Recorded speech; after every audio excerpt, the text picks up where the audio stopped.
Keeping up with AI it's like trying to drink from a fire hose. Every day there's some new breakthrough or warning or, all this stuff. It's enough to make anyone's head spin, really. Yeah. But today we're going to zoom in on one voice you really got to hear. Okay. Miles Brundage. Now, Yeah. that name might not ring a bell right away, Yeah. but he's an ex-OpenAI researcher who, well, he did something pretty significant. Right. He left OpenAI Uh-huh. to work on AI policy stuff independently. That's huge. I mean, think about it. Yeah. Someone from the inside, it's like deep in AI safety research, bails to raise these red flags from the outside. It makes you wonder, what's going on in there? Exactly. And get this. Yeah. One of Brundage's latest statements is like a total bombshell. He says, What? neither OpenAI nor any of those frontier labs are ready for AGI, and the world's not ready either. Wow.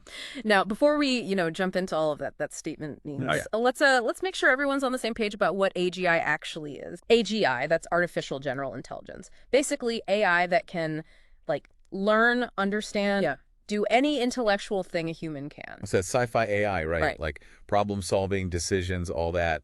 But it's as good as humans, maybe even better. Exactly. So Brundage is saying that even those top AI labs, the ones pushing the boundaries, Right. they aren't ready for AGI. And scarier, he thinks the whole world's unprepared. If the people building it ain't ready, what does that mean for the rest of us? Yeah, it's a real gut check on that idea. We'll just smoothly slide into this utopian AI future. Right. Brundage is saying it's going to be way more disruptive. Yeah, no kidding. So this begs the question, what does being ready for AGI even look like? Well, thankfully, Brundage gives us a way to figure that out. He does. He does. He has these 6 key criteria to judge how we're doing on AI governance. Calls it scoring humanity's progress on AI governance. It's it's like a report card for how we're managing AI's development and impact. I like it. So first up is shared understanding. Basically, do people get both the huge potential of AGI and the catastrophic risks? And it's not just about the tech itself, right? It's, do we agree on how AI should be developed, used, ethical boundaries? Do we even see the societal impacts the same way? That's a good point. Brundage gives humanity a B on this one, which, on the surface, doesn't seem so bad. True, but think about it. Are we really all on the same page about something as massive as AI? I mean, what are your hopes and fears about AI? Yeah. Are they the same as your, families, friends, community leaders? That's a really good question. Yeah. Okay, next on Brundage's list is technical tooling. Do we have the tech to keep AI safe, aligned, under control? And this is where that report card starts looking kind of rough. Yeah, this one gets a C. And there's some worrying signs. OpenAI, they just axed their super alignment team. Yeah. That team, they were all about making sure advanced AI stays aligned with, human values, That's a big red flag. It is. Makes you wonder, are they shifting focus from safety to just getting AGI out there fast, even if it means cutting corners? And then you've got the black box problem. Right, where we don't always know why AI does what it does. Exactly. AI systems, especially the complex ones, they're super opaque. Yeah. We don't know how they reach their conclusions, which makes it, Yeah. hard to predict how they'll act, hard to ensure safety. So we're not even sure we can control these things, and we might not all agree on what we want from them in the first place. Kind of feels like we're building a rocket without knowing where it'll land. Great analogy. Which brings us to Brundage's next criterion, regulatory infrastructure. Are there strong rules to guide responsible AI? Brundage sees some movement, but not enough. He gives this one a B, but says there's a ton more to do. This is where things get tricky, isn't it? For sure. It's a balancing act, right? Yeah. Need rules to stop AI misuse, protect against harm. Right. Too many rules, and you stifle innovation. Yeah, you choke it up. Like freedom versus security, but with way higher stakes. No kidding. All right, next up on Brundage's list, and this is where things get really interesting, is societal resilience. Is society ready for the huge changes AI is going to bring? The grade here, not so good. An F. That's pretty scary. What exactly is Brundage worried about? He sees all these deep fakes, scams. That's just the beginning. Oh, no. He's worried about massive disruptions, like jobs disappearing left and right, inequalities getting worse. So not just some robot apocalypse, but real stuff that could hit us soon. Exactly.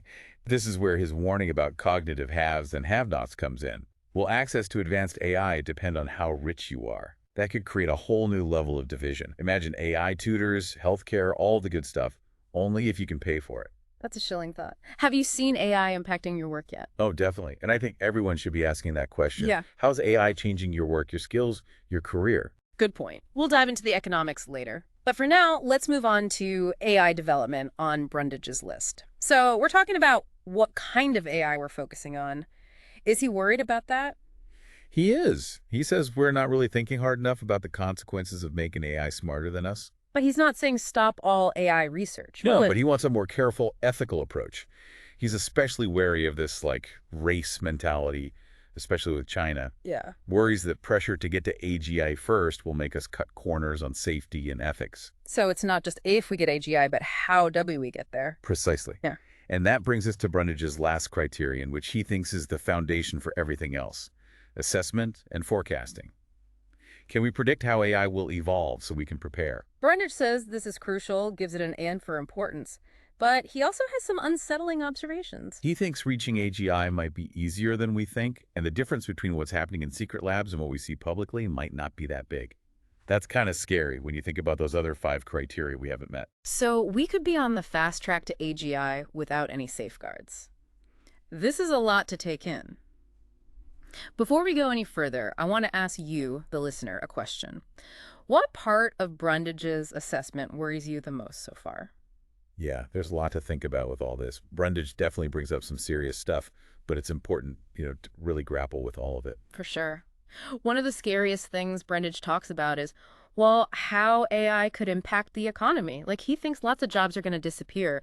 It's not even if, it's when, and it could be a lot sooner than we think. He's talking just years, not decades. This isn't some far-off thing. It's coming fast. And it's not just those factory jobs, the blue-collar ones being replaced by robots either. Right. AI is messing with white-collar jobs too. Writers, artists, musicians, even like programmers, researchers, folks like Brundage himself, nobody's really safe from being, well, replaced. It really makes you think, what skills do we have that a machine can't do? What makes us valuable in this, AI future? Yeah. It's kind of scary to think about. But Brundage doesn't just give us warnings. He talks about solutions, too. Oh, okay. He thinks AI could actually lead to, everyone retiring early, having all this abundance, but only if we get the policies right. Yeah, this is where we got to talk universal basic income, retraining programs, new ways to share wealth, all that. This AI is going to change how we work. We got to make sure everyone benefits, Huge challenge for society, but we can't just sit around hoping for the best. We got to, shape the future we want. Definitely. And Brundage's whole framework for figuring out if we're ready for AI, that gives us a roadmap. Remember those 6 criteria? Yeah. He's saying we got to focus on those: shared understanding, the tech tools for safety, regulations, societal resilience, ethical AI development, and being able to predict how AI will change. It's a lot, and there are no easy answers, but we got to talk about it, NOW. What we do today is going to shape everything. Absolutely. And this isn't just for the experts, the politicians, the big tech companies, to figure out. Everyone has a role to play in how AI develops. We can stay informed, ask the tough questions, and demand that AI be used responsibly. Brundage is right. We can't be passive about this. This tech is changing the world. We got to be part of the conversation. Totally. Now, switching gears a bit, Brundage also brings up this interesting point about AI and, well, our sense of purpose. Our purpose. Yeah. He talks about that movie, Wall-E, remember? Where humans become so dependent on AI that they, lose their drive, their motivation. It's a funny movie, but it does make you think. What happens to our purpose when robots do all the work? Yeah, exactly. What gives our lives meaning if machines take care of everything? So we're not just talking economics anymore. We're talking philosophy, psychology, all that. Right. It's like, if AI frees us from all the boring stuff, what will we do with all that free time? How do we find meaning when our basic needs are taken care of? It's both exciting and kind of scary, isn't it? We could have a world where we can follow our passions, but we could also just become lazy and, I don't know, lose our spark. It's a tightrope walk, for sure. It means we need to be really, intentional about cultivating our inner stuff, like creativity, curiosity, compassion. Yeah. Those are the things that make us human, the things that will matter even more in a world full of AI. So how do we prepare for that? How do we make sure we thrive, not just survive, when AI gets even more powerful? Well, I think we got to start by really examining our values. What matters most to us? What are we passionate about? What are we good at? what kind of mark do we want to leave on the world? Big questions, yeah, but important ones. And we can start thinking about them now before everything changes too fast. Exactly. By having these conversations, but really thinking about what AI means for us, we can start shaping a future that reflects what we believe in. So, what about you listening right now? What gives your life meaning? How can you nurture those passions and strengths to not just get by, but truly thrive in this AI age? Those are some things to think about as we head into the last part of our deep dive.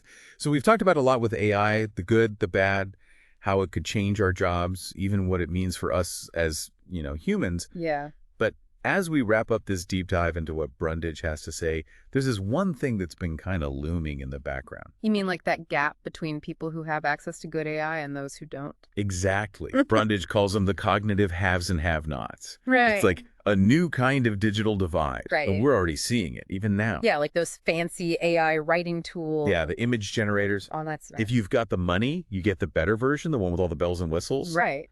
But if you don't, well, you're stuck with the basic stuff. Yeah, it's like being left behind. And as AI gets smarter, that gap could get, massively bigger. Scary to think about. Imagine the best AI for learning, for healthcare, for money stuff, even for art. Right. All that. Only available to a few. It's like a recipe for, I don't know, a super divided society. Exactly. More inequality, maybe even new classes based on who has the best AI. And it's not just individuals, right? Yeah. Whole countries could fall behind in this AI race, can't compete economically. Yeah, no kidding. It could even destabilize the whole world if some countries have this super powerful AI and others don't. So how do we stop this from happening? How do we make sure AI benefits everyone? Brundage says we need to act fast, put more money into AI safety research, focus on AI that helps all of humanity. Yeah, and get more people involved in deciding where AI is going. Exactly. It's not just on the governments or the tech companies to fix this. Right. We all got to stay informed, push for ethical AI, demand that it's used for good, not just for profit. It's like AI's future isn't set in stone. Yeah. We're the ones making it with every choice we make. Exactly. We can support those organizations working on AI safety, hold our leaders accountable.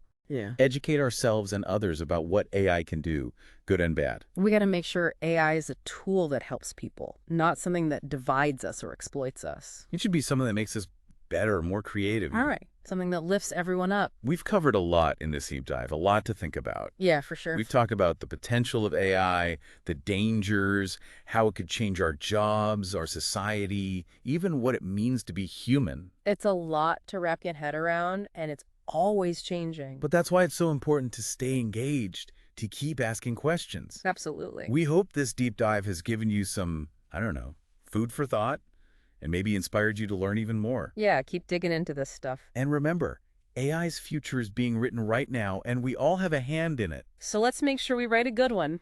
Thanks for joining us on this deep dive. See you next time. Until then, stay curious and stay informed.